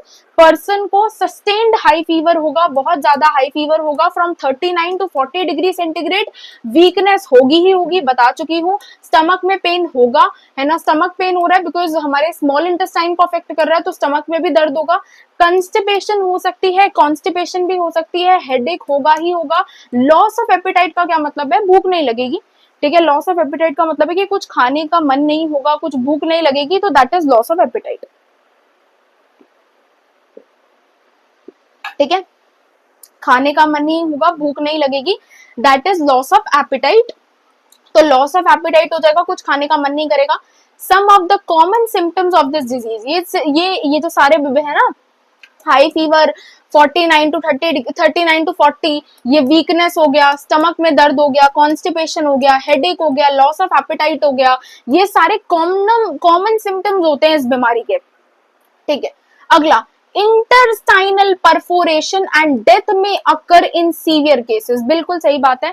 अगर तुम टाइफाइड का प्रॉपर ट्रीटमेंट नहीं लोगे, प्रॉपर किसी डॉक्टर से मेडिसिन नहीं लेकर आओगे, किसी डॉक्टर से चेकअप नहीं कराओगे, प्रेस्क्राइब्ड मेडिसिन को नहीं खाओगे, ठीक है, प्रॉपर ट्रीटमेंट नहीं करवाओगे, तो तुम्हारी ये जो पैथोजन है ये तुम्हारे इंटरस्टाइन में परफोरेशंस कॉज कर देगा। परफोरेशंस का मतलब होता है छेद। परफोरेशंस का क्या मतलब होता है? छेद। ये तुम्हारे इंटेस्टाइनल में परफोरेशंस मतलब इंटेस्टाइन में छेद कॉज करेगा, जिसकी वजह से it could may lead to death, death तक हो सकती है पर्सन की डेथ तक हो सकती है। तो it could lead to intestinal perforations that may also lead to death, है ना। सीवियर केसेस की अगर मैं बात करूं, अगर ट्रीट नहीं किया, typhoid fever could be confirmed by, कौन सा कॉन्फर्मेटिव टेस्ट होता है? मैंने बोला वो टेबल पढ़ लेना। कॉन्फर्मेटिव टेस्ट कौन सा होता है? कॉन्फर्मेटिव जो टेस्ट है that is the Widal test. Confirmative test कौन सा होता है? कॉन्फर्मेटिव टेस्ट होता है विडाल टेस्ट। कॉन्फर्मेटिव टेस्ट कौन सा होता है? That is the Widal test, है ना। कॉन्फर्मेटिव टेस्ट कौन सा है? कॉन्फर्मेटिव टेस्ट है हमारा विडाल टेस्ट, ठीक है। Widal test is the confirmative test. तो इतना समझ आया टाइफाइड के बारे में। सारे टेबल में लिख लो, जितने भी सिम्टम्स हैं, जितना भी बीमारियों के बारे में जितना भी दे रखा है, वो सारे अपनी टेबल में जमा कर लिख लो। चलो आओ, तो विडाल टेस्ट है ना, Widal test is the confirmative test for the typhoid. तो याद रख लो विडाल टेस्ट, क्वेश्चन भी आया मैथ्स द फॉलोइंग में, बहुत सारे क्वेश्चन आते हैं। अगला देखो, a classic case in medicine that the Mary Mallon nickname typhoid Mary is worth mentioning here, ठीक है। तो क्या हुआ था, I tell you the story. तो एक लेडी थी जिनका नाम था मैरी मेलोन। मैरी मेलोन क्या होता था? Mary Mallon was a cook by profession. वो लोगों के घर में जो अमीर लोग होते थे, ठीक है, जिनकी जो अमीर लोग होते थे उनके घर में जाके खाना बनाती थी। She was a very good cook, बहुत अच्छा खाना बनाती थी। She was a cook by profession, लिखा ही हुआ एनसीईआरटी के अंदर, ठीक है। बहुत अच्छा खाना बनाती थी, लेकिन she was very poor eight personal hygiene, बहुत पुअर थी पर्सनल हाइजीन में, है ना। वो अपने फीकल डिस्चार्ज के बाद हैंड्स वॉश नहीं करती थी, उन्हीं हैंड से जाके खाना बनाती थी, जिसकी वजह से उनको कहा गया टाइफॉइड कैरियर, है ना। जिसकी वजह से उनको क्या कहा गया? उनको कहा गया टाइफॉइड कैरियर, है ना। जिसकी वजह से उनको क्या कहा गया? She was also known as a typhoid carrier, है ना। टाइफॉइड फीवर का जो कैरियर होता है उनको वो कहा गया कि टाइफॉइड फीवर अगर हो रहा है तो the main reason is Mary Mallon, ठीक है। अगर टाइफाइड फीवर हो रहा है तो मैं मैरी मेलोन की एक फोटो लेके आई हूँ, तो वो भी जरा दिखा दें, है ना। ओहो, हाँ। तो मैरी अगर किसी पर्सन को, ठीक है, तो she was the major carrier, ठीक है। उसके बाद इनको इनके काम से भी जब पता लगा कि ये ऐसी हैं, तो इनको जेल भी हो गई थी, ठीक है। फिर जेल से ये छूट भी गई थी। उसके बाद कहीं और जाके फिर से खाना बनाया, फिर से लोगों को टाइफाइड फैलाया, ठीक है। तो शी वाज, है ना, तो उनका यही प्रोफेशन था, ठीक है। वो हाथ नहीं धोती थी, she was very bad at personal hygiene, ठीक है। तो ये मैरी मेलोन है, she is the typhoid Mary. इनका निक नेम हमने रखा है टाइफॉइड मैरी। टाइफॉइड मैरी इनका निक नेम है, ठीक है, मैरी मेलोन, ठीक है। टाइफॉइड मैरी इनका निक नेम है, नेम्ड मैरी मेलोन, ठीक है। आगे बढ़ते हैं, ठीक है। तो देखो पढ़ाती हूँ मैं। A classic case in medicine that is Mary Mallon nickname typhoid Mary is worth mentioning here. उनके बारे में अगर टाइफाइड की बात होगी तो मैरी मेलोन का नाम यहाँ पे मेंशन करना बड़ा जरूरी है। She was a cook by profession and was a typhoid carrier. Typhoid की बीमारी नहीं थी इन्हें, इनको टाइफाइड की बीमारी नहीं थी, ये पैथोजन को कैरी करके लेके जा रही थी। She was not a typhoid, उनको टाइफाइड की बीमारी नहीं थी, वो पैथोजन को कैरी करके लेके जा रही थी, इसलिए उनको टाइफाइड करियर कहा, ठीक है। Who continue to spread typhoid for several years, बहुत सालों तक उन्होंने टाइफाइड को फैलाया। शी वाज मतलब उन्होंने बहुत सालों तक टाइफाइड फीवर को फैलाया through the food she prepared, जो खाना बनाती थी उससे उन्होंने टाइफाइड को स्प्रेड कराया। ये सारी बातें मैं बता चुकी हूँ मैरी मेलोन के बारे में। Clear clear clear. अगली बीमारी आती है दैट इज, अब अगली बीमारी आती है, ये जो बीमारी दे रखी है दैट इज निमोनिया। निमोनिया कौन सा बैक्टीरिया कॉज करता है? निमोनिया बैक्टीरिया कॉज करता है Streptococcus pneumoniae and Haemophilus influenzae, है ना। इन्फ्लुएंजी है तो वायरस नहीं है, हीमोफिलस इन्फ्लुएंजी कॉजेटिव एजेंट का नाम है। वायरस के बारे में बात नहीं हुई है। इन्फ्लुएंजा मतलब वायरस से रिलेट कर दिया, वायरल में जाके मार्क कर दिया, नहीं, ठीक है। Influenza is Haemophilus influenza is a positive agent. तो स्ट्रेप्टोकोकस निमोनी या फिर हीमोफिलस इन्फ्लुएंजी, ये क्या है? ये बीमारी स्प्रेड करता है। Are responsible for the disease pneumonia, क्या कॉज करते हैं? निमोनिया कॉज करते हैं, है ना। Which infect the alveoli and the air sacs of lung. तुम्हारी जो एल्वेलाई होती है, जैसे ये तुम्हारी एल्वेलाई है, ठीक है, ये तुम्हारी एल्वेलाई है, दिस इज द एल्वेलाई। इस एल्वेलाई के अंदर फ्लूइड भर जाता है,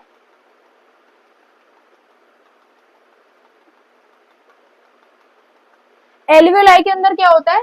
ये जो तुम्हारी एल्वेलाई है इसके अंदर फ्लूइड फिल हो जाता है, फ्लूइड की वजह से ब्रीथिंग डिफिकल्टीज होती है पर्सन को, ठीक है। तो क्या लिखा हुआ है कि in human it infects the alveoli, alveoli को इन्फेक्ट करता है, एल्वेलाई को एयर सैक्स ऑफ लंग्स कहते हैं, बिल्कुल कहते हैं, ठीक है।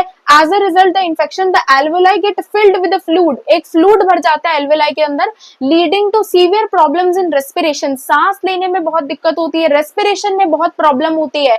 एल्वेलाई तो है site of exchange of O2CO2, उसी के अंदर ही फ्लूइड भर दिया है ना, तो O2CO2 का एक्सचेंज कहां से हो पाएगा, तो सांस लेने में ब्रीथिंग डिफिकल्टीज होती है पर्सन को, ठीक है, ब्रीथिंग डिफिकल्टीज होती है। सिम्टम्स देख लो, सिम्टम्स क्या क्या है, इट इंक्लूड फीवर, बुखार तो कोई भी बीमारी हो होगा ही होगा, चिल्स बहुत कपकपी ठंड लगती है, कफ है ना, खांसी होती है, हेडेक, बुखार है तो हेडेक तो होगा ही होगा।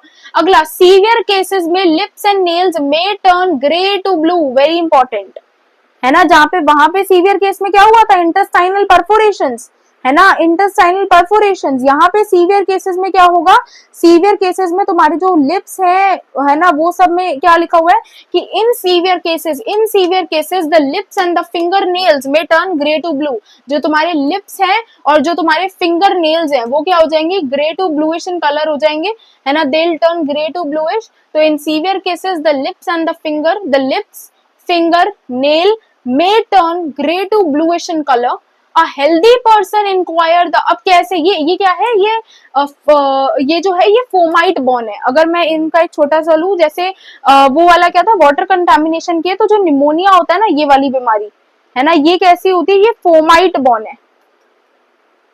फोमाइट बॉर्न का क्या मतलब होता है, एयर से फैलती है, फोमाइट बॉर्न कह लो, एयर बॉर्न कह लो, ऑब्जेक्ट से फैलती है। फोमाइट बॉर्न का क्या मतलब होता है, ऑब्जेक्ट को टच करने से फैलती है।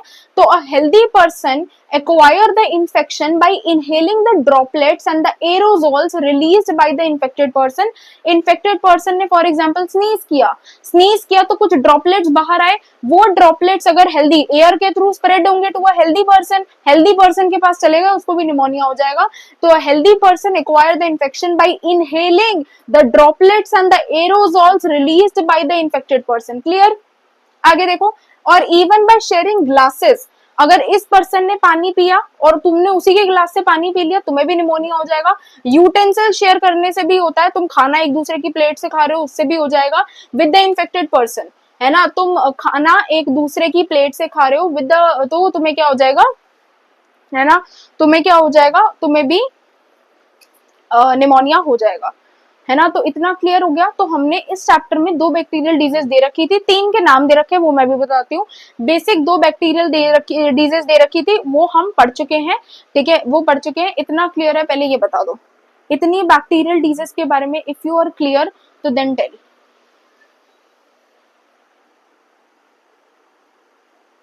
तो इतना समझ आ गया कि अभी तक हमने टाइफाइड के बारे में पढ़ लिया, निमोनिया के बारे में पढ़ लिया।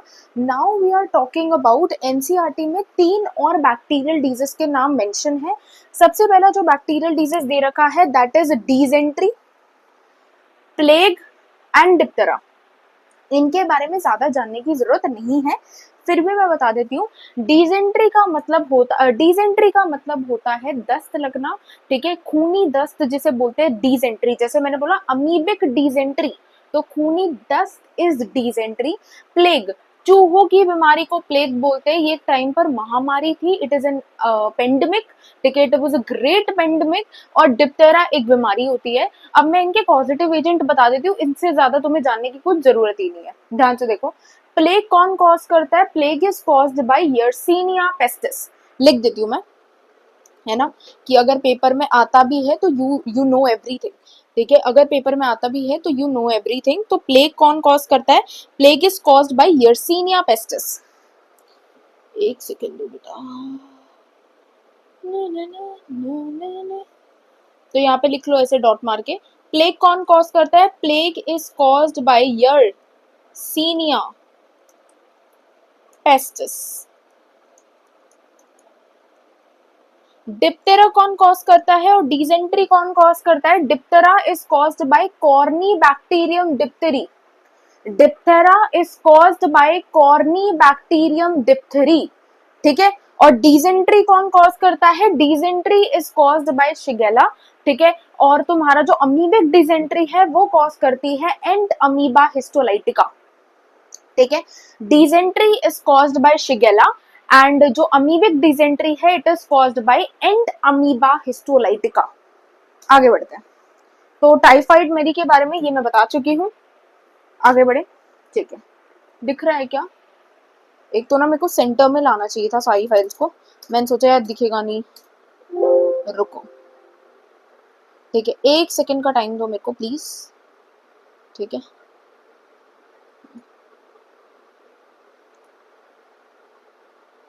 मैं इसको जरा सेंटर में ले आऊं, थोड़ा सा नीचे कर दूं, हाँ अब सही। चलो अगला टॉपिक है, ये टॉपिक किसका है? अब वायरस के बारे में पढ़ते हैं। मैंने निमोनिया पढ़ा दिया, टाइफाइड पढ़ा दिया, जो 3 नाम दे रखे हैं वो बता दिया, उनके बारे में डिटेल में पढ़ना ही नहीं है। कॉजेटिव एजेंट बता दिए, प्लेग कौन कॉज करता है? Yersinia pestis. डिप्टेरा कॉज करता है कॉर्नी बैक्टीरियम डिप्टेरी, और डिसेंट्री कॉज करती है शिगेला, ठीक है। अगला टॉपिक आता है, many viruses also cause disease इन ह्यूमन बींग्स। बहुत सारे वायरसेस भी हैं जो ह्यूमन में बीमारी कॉज करते हैं।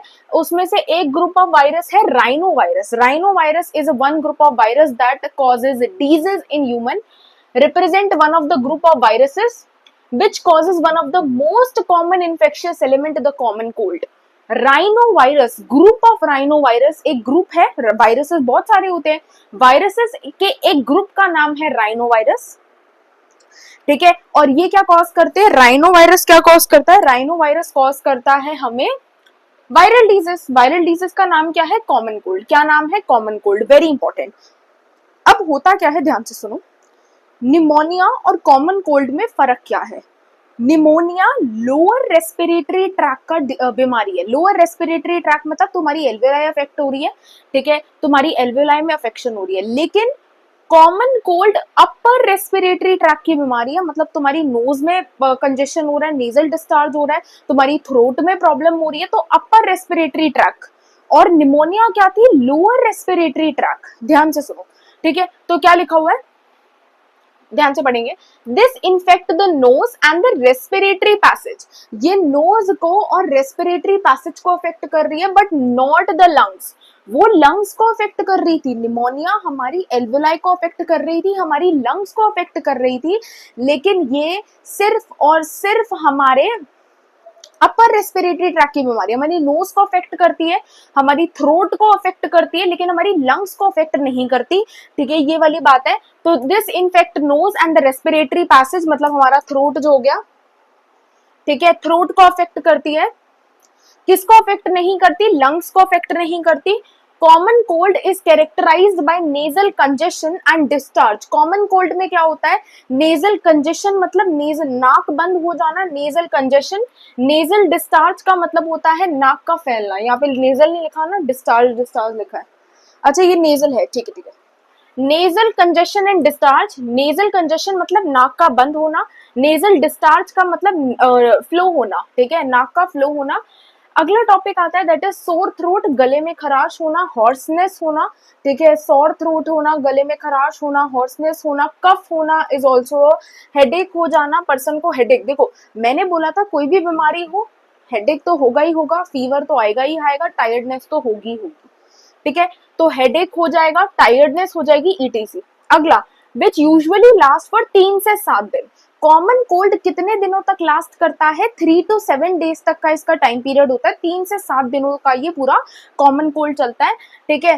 ड्रॉपलेट्स रिजल्टिंग फ्रॉम कफ और sneezes of an infected person are either inhaled directly और ट्रांसमिटेड थ्रू कंटामिनेटेड ऑब्जेक्ट्स। ध्यान से सुनो, बोला कि जो ड्रॉपलेट्स होती है रिजल्टिंग फ्रॉम कफ और sneezes of an infected person can either be inhaled directly और ट्रांसमिटेड थ्रू अ कंटामिनेटेड। तो बोला कि जैसे ड्रॉपलेट्स है, फॉर एग्जांपल किसी इन्फेक्टेड पर्सन ने स्नीज किया तो ये जो ड्रॉपलेट है, ठीक है, ये जो ड्रॉपलेट है ये किसी हेल्दी पर्सन को भी जा सकती है, किसी कोई हेल्दी पर्सन भी इसे इनहेल कर सकता है, या फिर किसी ऑब्जेक्ट पे भी तो जा सकती है। तुम ऐसे बॉटल ग्लास पकड़ के खड़े थे, इसको छींक दिया, सारी जो कंजेशन है, जो तुम्हारा नेजल में नेजल डिस्चार्ज है, वो सारा तुम्हारे ग्लास में चला गया, या ग्लास के ऊपर चिपक गया जाके, जो बैक्टीरिया जो वायरस है वो तुम्हारे उस पर चिपक गए जाके, कोई और उसको छुएगा तो वो भी होता है। तो ये वाली वायरल डिजीज भी, ये भी क्या है, fomite borne, this is also fomite borne, this is also fomite borne. तो viral disease is also a fomite borne disease. तो droplets resulting from cough or sneezing of an infected person are either inhaled directly और transmitted through contaminated objects. या तो उसको कोई healthy person directly inhale कर लेगा, या फिर वो जाकर ऑब्जेक्ट्स को कंटामिनेट करेगी, जैसे पेन हो गया, बुक्स हो गया, कप्स हो गया, डोरनॉब्स हो गए। डोरनॉब को किसी, उसने स्नीज कर दिया डोरनॉब पे, तुमने छू लिया तो तुम्हें भी हो सकता है। कंप्यूटर कीबोर्ड्स हो गए, माउस हो गया, है ना, and cause infection in a healthy person, और इससे ये बीमारी हेल्दी पर्सन तक फैल सकती है। ठीक है, फोमाइट बॉर्न का मतलब होता है जो ऑब्जेक्ट से बीमारी फैलती है। ऐसी बीमारी जो किसी चीज को छूने से, किसी ऑब्जेक्ट को छूने से, किसी बॉटल को छूने से, किसी भी चीज से फैलती है, that is a fomite born. चलो अब पढ़ते हैं, ये क्या दे दिया भाई, ये इतना बड़ा, दिस इज मलेरिया। अब तुम्हारी एनसीईआरटी में एक ही ऐसी बीमारी है जिसकी लाइफ साइकिल मेंशन है, किसी बीमारी की लाइफ साइकिल नहीं दे रखी है, सिर्फ मलेरिया की लाइफ साइकिल मेंशन है। ठीक है, सिर्फ मलेरिया की लाइफ साइकिल मेंशन है बुक के अंदर। ठीक है, और किसी भी डिजीज की, चाहे वो बैक्टीरियल डिजीज, प्रोटोजोअल डिजीज, कोई भी डिजीज की लाइफ साइकिल एनसीईआरटी के अंदर मेंशन नहीं है। अगला टॉपिक,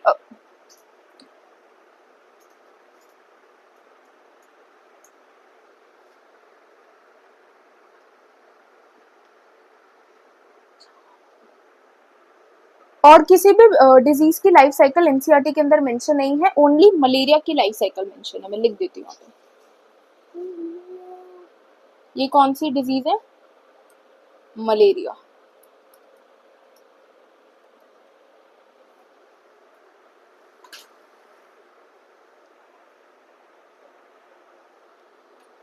स्टार्ट करते हैं।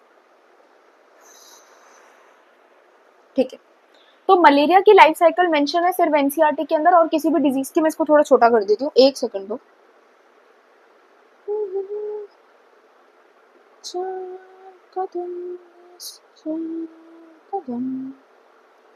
कहाँ से होगा, हाँ हाँ, सॉरी सॉरी,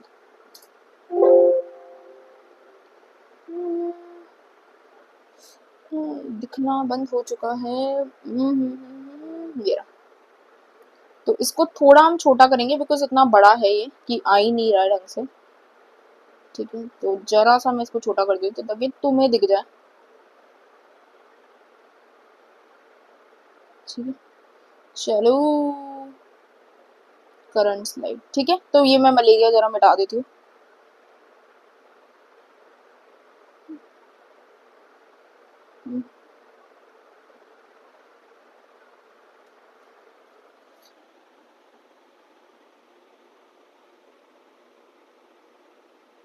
ठीक है, होता भी है, से हाईलाइट हो रहा है ना, हाँ, बट इतना ढंग से नहीं हो रहा है। ठीक है, कोई नहीं, छोड़ो। ठीक है, नए नए ऑप्शंस आ रखे हैं, चलता एक भी ढंग का नहीं है। चलो वाइट से वाइट पे करेंगे, कोई और कलर ले ले, रेड ले ले, रेड ले लेते, चलो। ठीक है, तो हाँ, तो स्टार्ट करते हैं। ठीक है, मलेरिया की लाइफ साइकिल पढ़ना जरा चालू करते हैं, इंपॉर्टेंट है, क्वेश्चन अगर बनेगा तो अच्छा खासा क्वेश्चन बनेगा। पहले क्या करना है, पहले सब बंद कर लेना है। ठीक है, पेन नीचे रखना है और पूरा ध्यान से सुनना है क्या क्या मैं बोल रही हूँ। पूरी लाइफ साइकिल अगर समझ आ गई तो सब कुछ ईजी हो जाएगा। ठीक है, अब होता क्या है, देखो, एक स्पीसीज है ना, मलेरिया एक बीमारी है, बीमारी का कॉजेटिव एजेंट प्लाज्मोडियम है, और बीमारी को फैलाने के लिए एक मस्कीटो का यूज किया जाता है जिसका नाम है फीमेल एनोफिलीज मस्कीटो। फीमेल ही क्यों लेते हैं, क्योंकि फीमेल को ब्लड की रिक्वायरमेंट होती है। ठीक है, ब्लड जब वो फीमेल ही क्यों लेते हैं, क्योंकि जो फीमेल्स होती है वही ब्लड को सक करती है। क्यों सक करती है, क्योंकि उन्हें अपने यंग वंस को नरिश करना है, इसीलिए। ठीक है, अब होता क्या है, पेन रख दिया है, एकदम ध्यान से लाइफ साइकिल सुनो, है ना, मैं ये आगे कर देती हूँ, थोड़ा तुम्हें पता लग जाएगा। ठीक है, तो होता क्या है कि जो फीमेल, तो हमारा, अगर तुमने एनिमल किंगडम पढ़ा हो, कहीं से भी पढ़ा हो, एनिमल किंगडम पढ़ा हो, तो तुम्हें दो चीजें बताई होंगी, मोनोजेनेटिक और digenic. Monogenic and digenic. What is monogenic and digenic? Monogenic वो ऑर्गेनिजम्स होते हैं जिनको अपनी लाइफ साइकिल को कंप्लीट करने के लिए एक होस्ट की रिक्वायरमेंट होती है, और डाइजेनिक वो होते हैं जिनको दो होस्ट की रिक्वायरमेंट होती है। Plasmodium is a digenic pathogen, digenic है। डाइजेनिक का क्या मतलब होता है कि उसे दो होस्ट की रिक्वायरमेंट होती है। एक होस्ट तो हो गया फीमेल एनोफिलीज मस्कीटो, और दूसरा हो गया दैट इज द एक हो गया फीमेल एनोफिलीज और दूसरा हो गया ह्यूमन बॉडी। ह्यूमन बॉडी के अंदर प्लाज्मोडियम अपना एसेक्सुअल फेज कंप्लीट करता है, और फीमेल एनोफिलीज मस्कीटो के अंदर प्लाज्मोडियम अपना सेक्सुअल फेज कंप्लीट करता है। ठीक है, तो अब ध्यान से सुनेंगे। होता क्या है कि फीमेल जो प्लाज्मोडियम है, ठीक है, प्लाज्मोडियम है, सबसे पहले वो एक इन्फेक्शियस स्टेज बनाता है। किसके अंदर बनाता है? इन दी इन्फेक्शियस स्टेज बनाता है in the female anopheles mosquito. तो प्लाज्मोडियम एक इन्फेक्शियस स्टेज बनाता है, किसमें बनाता है? फीमेल एनोफिलीज मस्कीटो के सलाइवरी ग्लैंड में बनाता है ना। क्या बनाता है? इन्फेक्शियस स्टेज बनाता है किसके सलाइवरी ग्लैंड में? फीमेल एनोफिलीज मस्कीटो के सलाइवरी ग्लैंड में एक इन्फेक्शियस स्टेज बनाता है। उस इन्फेक्शियस स्टेज का क्या नाम होता है? मैं एक खाली पेज ले लूं।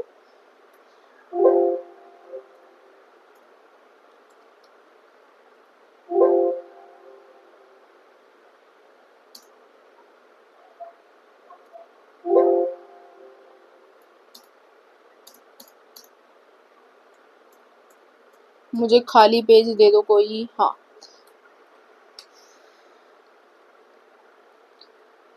एक सेकंड बेटा। ठीक है, देखो इधर आराम से सुनना। तो क्या बनाता है कि जो पहले तो फीमेल एनोफिलीज मस्कीटो के अंदर प्लाज्मोडियम अपना एक इन्फेक्शियस स्टेज बनाता है जिसका नाम है स्पोरोजोइट। क्या नाम होता है? स्पोरोजोइट नाम होता है। फिर क्या करती है? फीमेल एनोफिलीज मस्कीटो एक हेल्दी ह्यूमन बीइंग को बाइट करती है, और वो स्पोरोजोइट फेस उसके अंदर इंजेक्ट हो जाता है। ध्यान से देखो, ये था फीमेल का सलाइवरी ग्लैंड, इसमें इसने एक स्टेज बनाई जिसका नाम था स्पोरोजोइट फेस। अब इसको इसने क्या कर लिया? बस ये मत, अभी ये मत देखना, ये जो लिखा हुआ है यहाँ पे साइड साइड में ये मत देखना, सिर्फ जो मैं बोल रही हूँ वो सुनो। डायग्राम्स देखो सिर्फ। ये स्पोरोजोइट है, ये स्पोरोजोइट कहाँ पर है? Salivary gland of female anopheles mosquito. ये स्पोरोजोइट, ये बैग जो होता है ये फटता है, और इसमें जो स्पोरोजोइट्स होते हैं वो निकल के ह्यूमन बॉडी के अंदर आते हैं जब फीमेल एनोफिलीज मस्कीटो एक हेल्दी ह्यूमन को बाइट करती है। अब ये जो स्पोरोजोइट, इतना समझ आ गया? अब ये जो स्पोरोजोइट होते हैं ये सबसे पहले पर्सन के लिवर पे अटैक करते हैं। ठीक है, पर्सन के लिवर पर अटैक करते हैं ये स्पोरोजोइट, वहां पे अटैक करते हैं। ठीक है, उसके बाद ये रिप्रोड्यूस करते हैं। क्या करते हैं? ये यहाँ पे लिवर पे अटैक करके what will they do? They reproduce liver cells. Liver cells का क्या नाम होता है? हिपैटोसाइट्स, है ना। हिपैटोसाइट्स के अंदर ये अपना रिप्रोडक्शन करते हैं, अपनी प्रोजेनीज बढ़ाती हैं। जो नई प्रोजेनी बनती है वो नए हिपैटोसाइट्स पे अटैक करती है और उनको डैमेज करती है बेसिकली। उसके बाद क्या होते हैं? कुछ ये जो स्पोरोजोइट्स होते हैं ये ब्लड स्ट्रीम में आते हैं, और अब ये किसे हार्म करेंगे? ये हार्म करते हैं हमारी आरबीसी को। किसको हार्म करते हैं? हमारी आरबीसी को हार्म करते हैं। आरबीसी के अंदर जो ये एंटर करते हैं, और ये हीम को, जो आरबीसी के अंदर हीम वाला पार्ट होता है ना, आरबीसी के अंदर हीमोग्लोबिन होता है, हीम को ये किस में कन्वर्ट कर देते हैं? हीमोजोइन में कन्वर्ट कर देते हैं। हीम को ये हीमोजोइन में कन्वर्ट कर देते हैं, and hemozoin is responsible for the cycle of fevers and chills. जो मलेरिया के टाइम पे जो बुखार होता है, जो कपकपी होती है, जो फीवर रहता है, जो 3 से 4 दिनों का जो फीवर रहता है, ये ड्यू टू हीमोजोइन ही होता है। ठीक है, ये किसकी वजह से होता है? हीमोजोइन की वजह से होता है। फिर से सुनो, क्या हुआ? मस्कीटो ने अपने सलाइवरी ग्लैंड के अंदर स्पोरोजोइट्स की प्रोडक्शन करी। ये स्पोरोजोइट ह्यूमन की बॉडी के अंदर एंटर करे जब फीमेल एनोफिलीज मस्कीटो ने ह्यूमन को बाइट किया। फिर क्या हुआ? अंदर एंटर करने के बाद इन्होंने लिवर पर अटैक किया। लिवर पर अटैक किया, हिपैटोसाइट्स को डैमेज किया, है ना। हिपैटोसाइट्स पर अटैक किया, उसके अंदर अपनी प्रोजेनी मल्टीप्लाई करी। प्रोजेनी ने फिर से नई हिपैटोसाइट्स पर अटैक किया और उन्हें डैमेज किया। ठीक है, उसमें से कुछ ब्लड स्ट्रीम के थ्रू आरबीसी में पहुंचे। आरबीसी के अंदर इन्होंने क्या बनाया? एक सब्सटेंस बनाया that is responsible for fever and other kind of symptoms. ठीक है, उस सब्सटेंस का नाम था हीमोजोइन। उस सब्सटेंस का क्या नाम था? हीमोजोइन। ठीक है, क्या नाम था, हीमोजोइन। ठीक है, अब क्या हुआ, अब इन्होंने जब ये आरबीसी के अंदर इन्होंने अपना रिप्रोडक्शन किया और बनाए दो तरह के गैमीट बनाए, दो तरीके के गैमीट बनाए। एक गैमीट का गैमीटोसाइट्स बोलते हैं, गैमीटोसाइट मतलब गैमीट वाले सेल। तो एक जो गैमीट बनाया वो था फीमेल गैमीट, एक जो गैमीट बनाया वो था मेल गैमीट।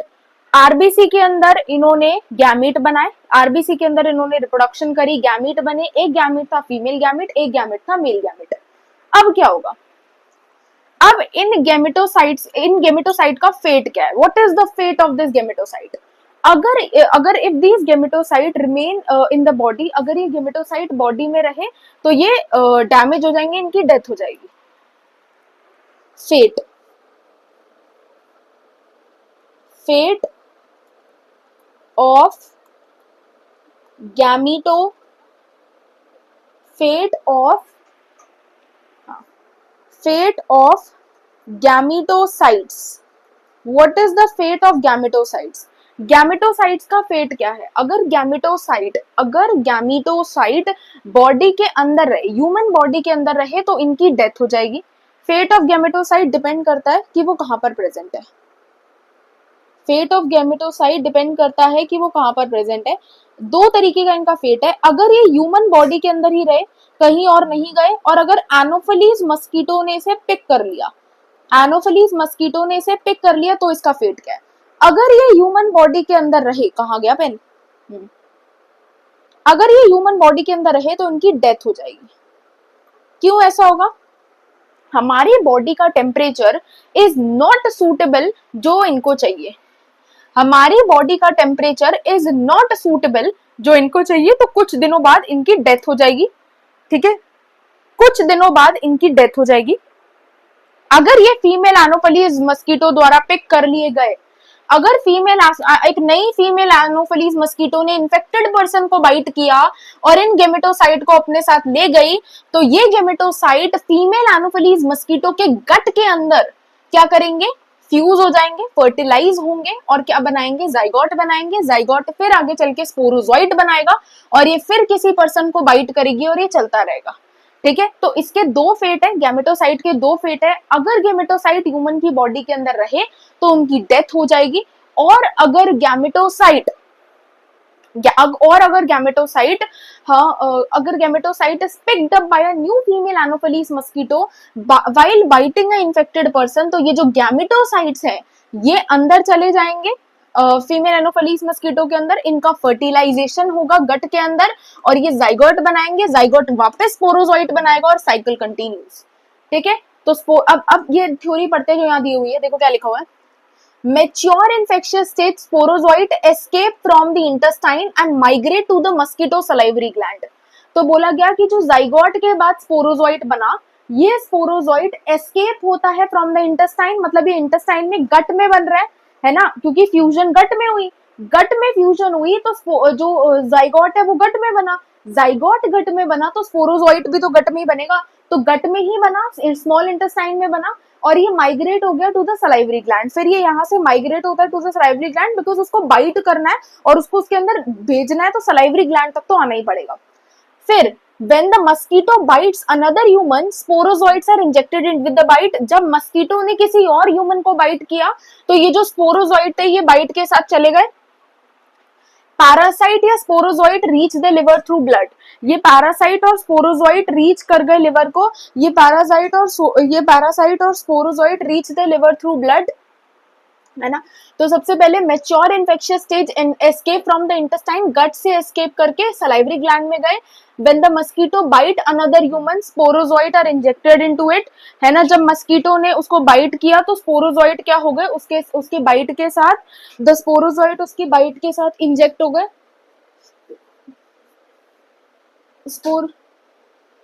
स्पोरोजोइट उसकी बाइट के साथ इंजेक्ट हो गए। और अगला parasite reach the liver through blood, ये लिवर में पहुंच गए through the blood stream, blood से किधर पहुंच गए, लिवर में पहुंच गए। पैरासाइट जो पैरासाइट है, जो पैरासाइट लिवर में पहुंचे, these parasite, the parasite who reaches the liver, these parasite reproduces asexually in the liver sales. Liver cells में एसेक्सुअल, लिवर सेल्स मतलब हेपाटोसाइट्स, वहां पे क्या किया, एसेक्सुअल रिप्रोडक्शन किया, ठीक है, एंड बस्ट कर दिया सेल को बस्ट कर दिया, क्या कर दिया, सेल वगैरह को क्या कर दिया, बस्ट कर दिया, दे बस्टेड द सेल, सेल को क्या कर दिया, बस्ट कर दिया, है ना। तो parasite reproduces asexually in the liver cell, bursting the cells and released into the blood. फिर वापस ब्लड में इन्होंने एंटर कर लिया, ठीक है, फिर वापस ब्लड में एंटर कर लिया। Parasite reproduces asexually in the red blood cells, RBCs के पास गए, वहां पे एसेक्सुअल रिप्रोडक्शन करी, रेड ब्लड सेल्स को बर्स्ट किया, causing the cycles of fever.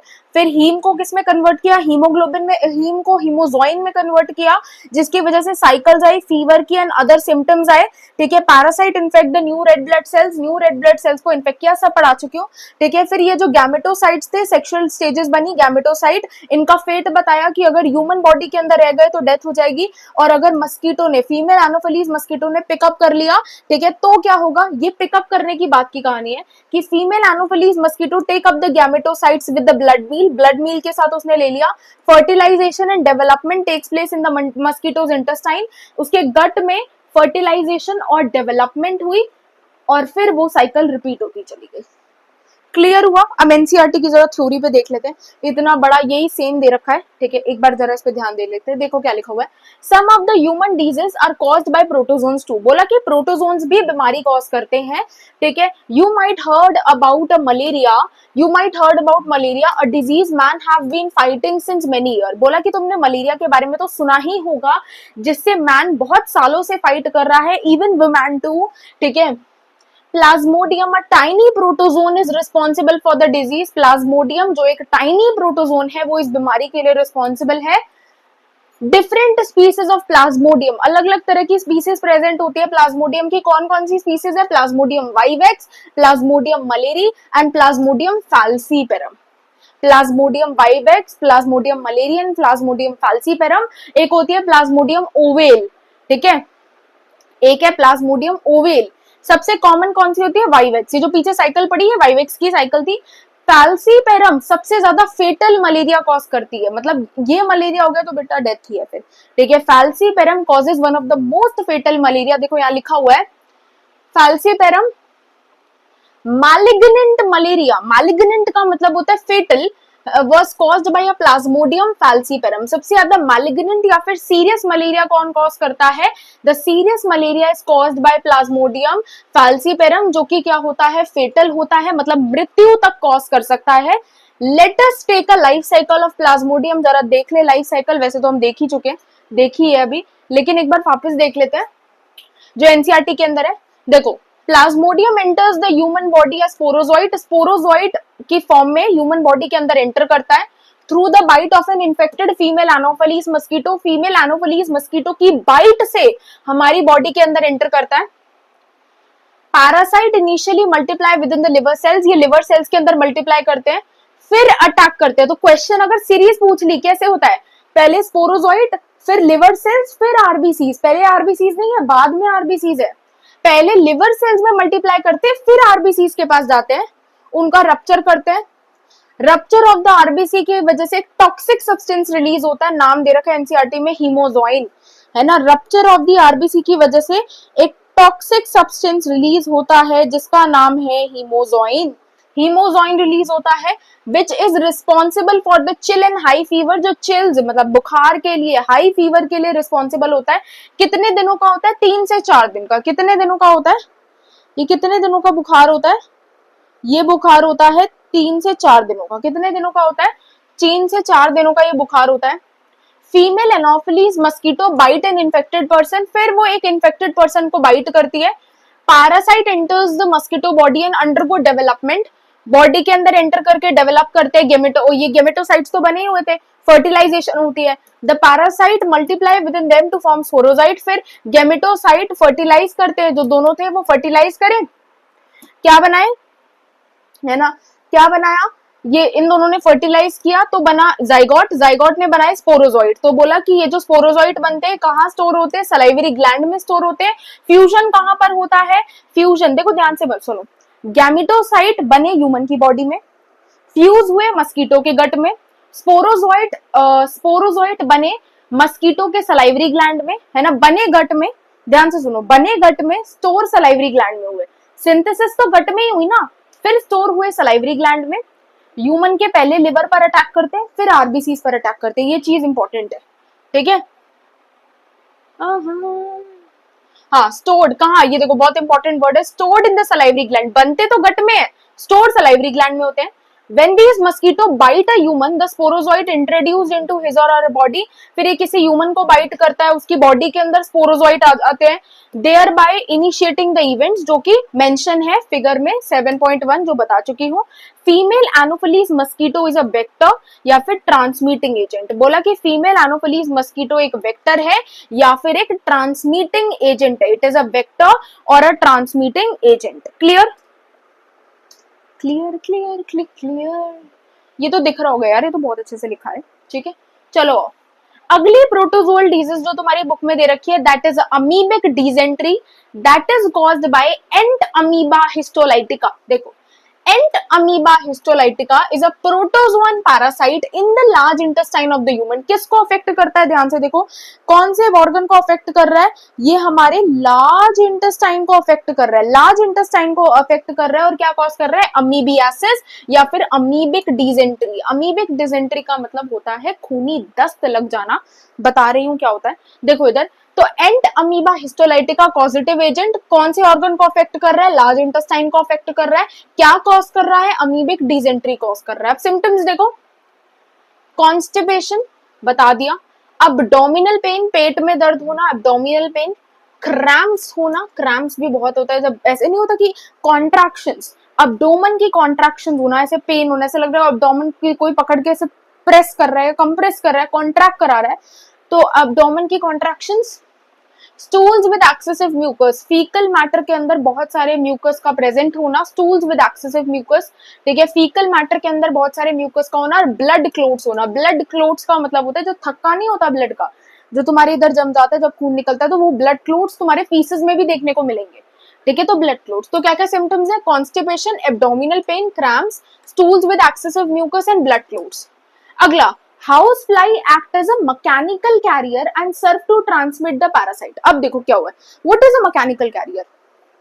मैंने तुम्हें अभी चैप्टर पढ़ाया तो मैंने तुम्हें बताया कि जो हमारी फीमेल एनोफिलीज मस्कीटो होती है उसके अंदर प्लाज्मोडियम होता है, उसके अंदर डेवलप करता है और फिर वो ह्यूमन को बाइट करती है, तो उसकी बाइट के साथ वो उसकी बॉडी के अंदर एंटर करता है।